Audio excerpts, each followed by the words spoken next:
he learned how to pretend to be happy. I think most of the time I could see through that. I've never slept that I don't hear something, because if a door opens, I'd wake straight up because I was always frightened he'd go.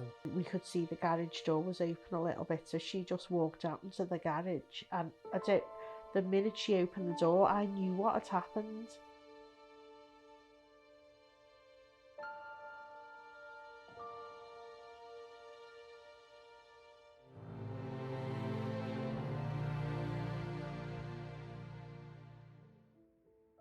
Ross McCarthy took his own life 2 years ago after struggling for years with depression. He was just 31. His son Charlie was 3 years old at the time. Ross was our middle child. He was a funny, warm, compassionate man who was really quite selfless. He got very good at hiding his depression because he felt that he didn't want to inflict his misery on other people. And so, you know, he learned how to pretend to be happy. Went to bed as normal the night before, on the 20th of February 2021. And I sometimes look back and try to remember what I must have been thinking, you know. Did I go to bed feeling grateful for all the sort of, you know, the blessings that life had given me? I'd had a great career. I was proud of it. I, you know, got a fantastic family, and so unbelievably proud of them. And the phone went in the middle of the night. It was Ross's fiancée to say that she'd found him in the hallway of their house, and he wasn't in a good way, and that the ambulance crew were there. And that she'd call us as soon as there was anything, you know, any definite news. And she called back 5 minutes later to say that he'd gone. Since his son's tragic death, Mike has co-founded Baton of Hope, designed to be the biggest suicide awareness and prevention initiative the UK has ever seen. In the 12-page letter Ross left for his family, he begged for more to be done for those suffering with their mental health. You know, I've been invited to talk at Downing Street, and I've been invited to talk to the Speaker of the House of Commons, and to all party parliamentary groups, and to companies and factories and schools, you name it. And I always think, you know, Ross, are you watching? You know, this is for you and for all of the others like you.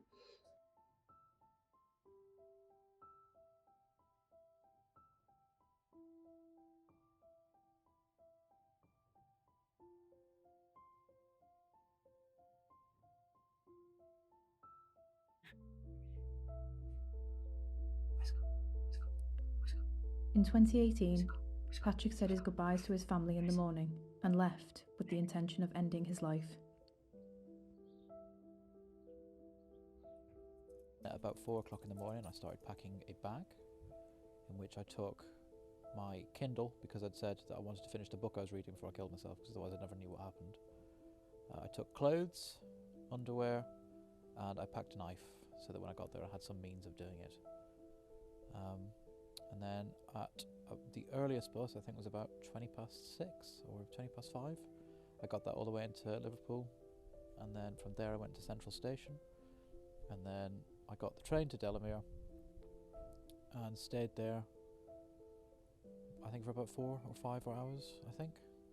I found a place in the middle of the woods overlooking a lake, and then I think I got to a point where I decided that I'm just wasting time, maybe I should just do it now.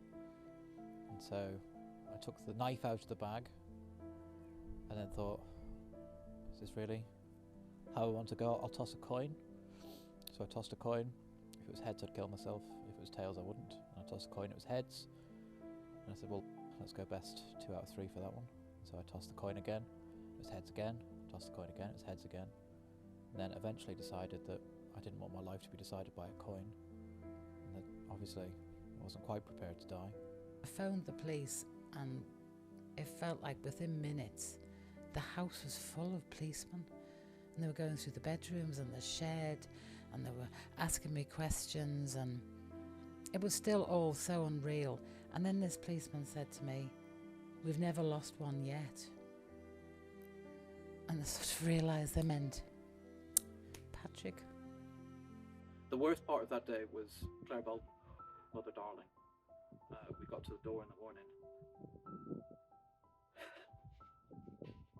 And she said, I said goodbye. And she said, don't say goodbye. Sorry. And then she walked away. I thought, that's the last time I'll see her. After planning this for weeks, Patrick thankfully changed his mind and returned home to his family.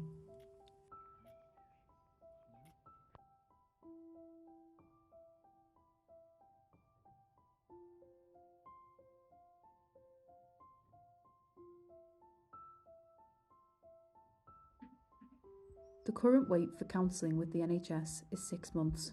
Cleo Wisdom is an NHS psychologist who regularly speaks to men struggling and those in crisis. I think less men reach out to their families.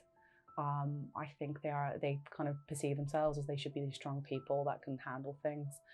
They don't tend not to want to worry, let's say their family or their wives, children, things like that.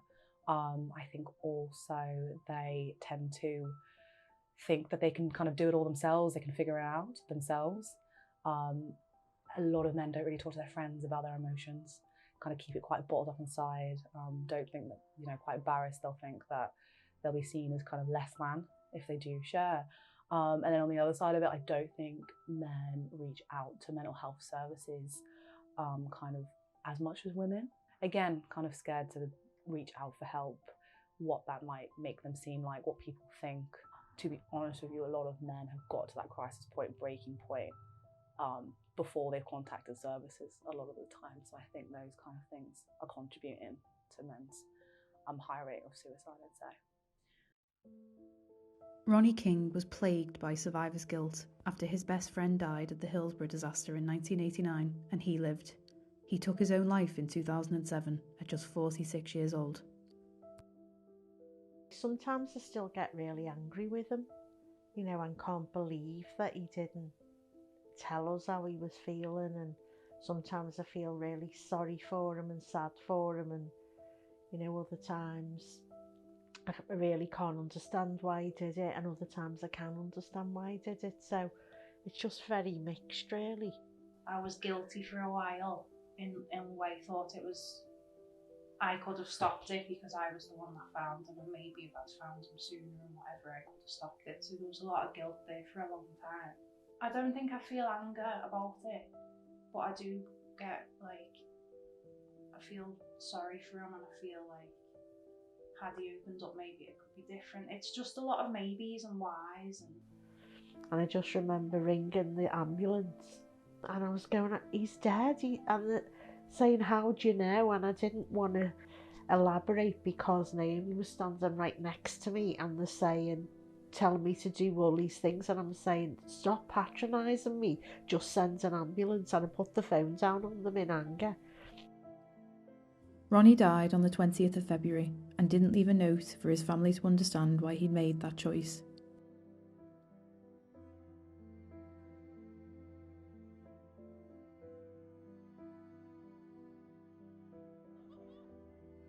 Support groups can be a lifeline for those who can't afford to wait.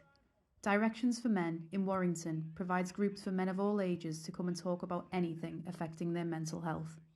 What we do know is we do help the guys that come to us. We do make a difference. Guys don't have to come and wait for support. There are no waiting lists with Directions to Men. They can come in whenever they want. And I do think that helps. So guys have come and said it's made a huge difference to them, and it's helped them either whilst they've been in treatment or whilst they've been waiting for treatment. It's just something a little bit different for them. It's the only exercise I'll get during the week, and it's a good hour and a half to escape with other like-minded men.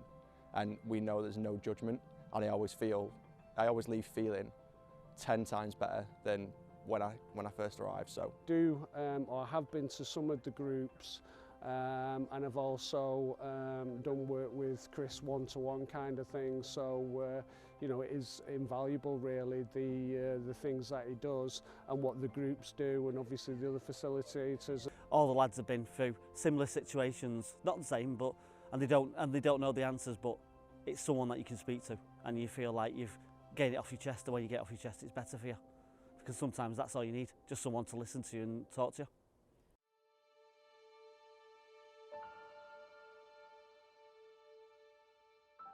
I rarely tell people how I'm actually feeling, but I don't know if that's just me or if that's men in general.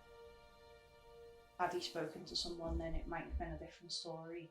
Those voices that we've lost will be heard, that people who find themselves in that same dark place will recognise that there is hope, that that was never the answer.